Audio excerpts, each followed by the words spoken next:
Hello, welcome to Health Talk. I'm Dr. Manny. Experts say kids are spending too much time in front of screens, almost 7 hours a day on average.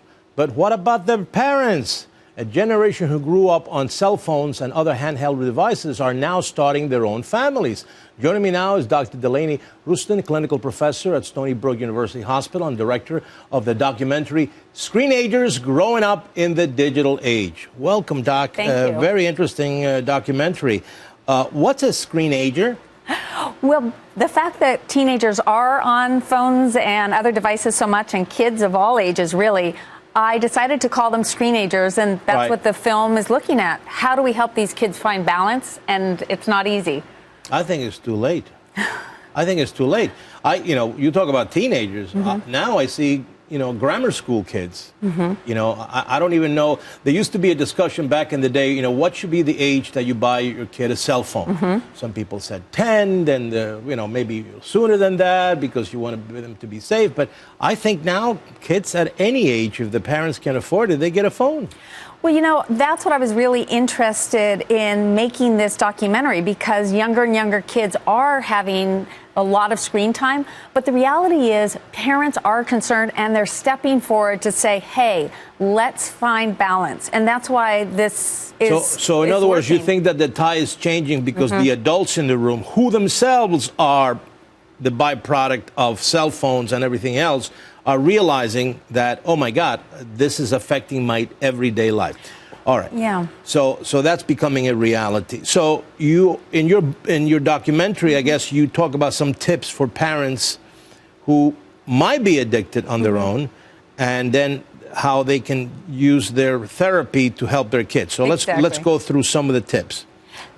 Acknowledge the positive. What is that? Yeah. In the documentary, I look at a lot of families, including my own struggle to parent my teenagers, and I realized that the way to get them to co-opt into it was a lot different than what I had been doing. And one of the key things is being more positive about technology, starting out the conversations about technology as positive, because otherwise kids are so defensive, thinking we're so negative about technology, that they turn off when we try to have conversations. All right, so exploit the positive so that they don't get turned off. Okay, all right, I like that.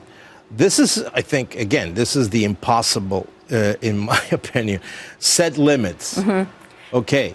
Everybody was saying to me when I was making the documentary, it's too late, that you can't set limit, tech is everywhere. And it's absolutely not true.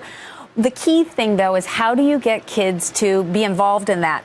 And so it's having weekly short conversations in which you define a few times that it makes sense to have screen time off. For example, meal times. So you pick just a few times during the day, and then you write it down in a family agreement. And the reality is, for many families, this works well. It takes a lot of work. It's not easy. But by having these weekly conversations, it starts to make a big difference. Yeah, I mean, look, I totally agree with you. And this is not the first time that I see the set limit equation, don't take your cell phone to bed and things like that. The problem is that as I look at our society, I mean, you're a doctor, okay? You know that you can be disconnected from your hospital. And you may get that email at, 11 o'clock at night. So our jobs, the adult jobs, make it almost impossible for us to be a good sponsor of the limit rule for our kids. Absolutely. We're challenged. But, the reality is that if there's a benefit to changing a behavior, people will change behavior. And if the benefit is raising kids that don't always have to be looking at their device because they want to know what party's happening or what a friend said, then that benefit will motivate parents. All right, this is another one that I failed miserably. The contract. You're into contracts. Well, I think contracts... You got good kids. But you know what, I would say it's really for kids around 11 to 13 where it's really makes because after 13, the contract goes out the window. But you're still having the conversations about, is it reasonable to maybe not use the phone when you're in the car together? Right. So contract. Then, again, removing the device overnight and you're in, I guess, homework or mealtime. So... But what I think is so important is that the conversation really changes to get their input. teenagers, as they get older, they start to see the negative consequences if they're on screens too late. So when you have neutral conversations about this, they realize, maybe I don't want to be on my device so late at night.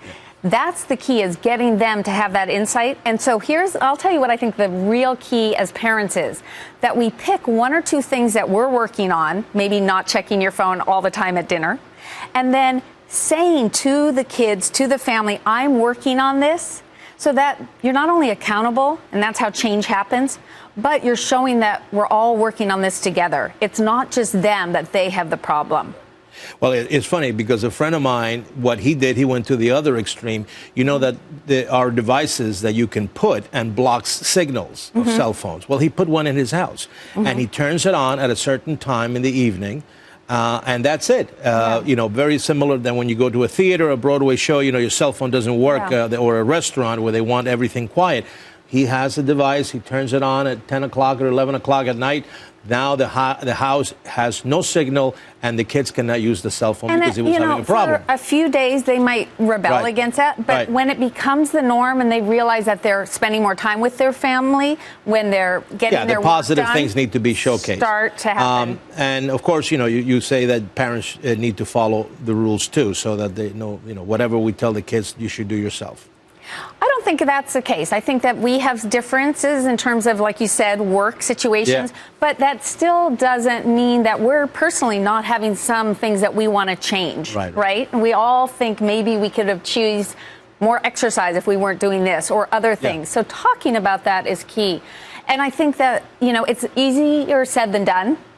And that's why Screenagers movie, it's all about, we have all sorts of stuff on the website, resources, because this isn't you don't just change this overnight. As physicians, we know behavior change is the biggest challenge as humans that we face. Absolutely. All right, so where can people get more information? Well, screenagersmovie.com. Anybody can bring this film to their community because it can only be seen in groups, because this is a huge problem that we have to be talking about. Schools, community centers, places like that. Well, thank you so much. Great information and important information. Thank you. And if you have any health topic you want to talk about, tweet me at Dr. Manny on Fox. Until next time, I'm Dr. Manny.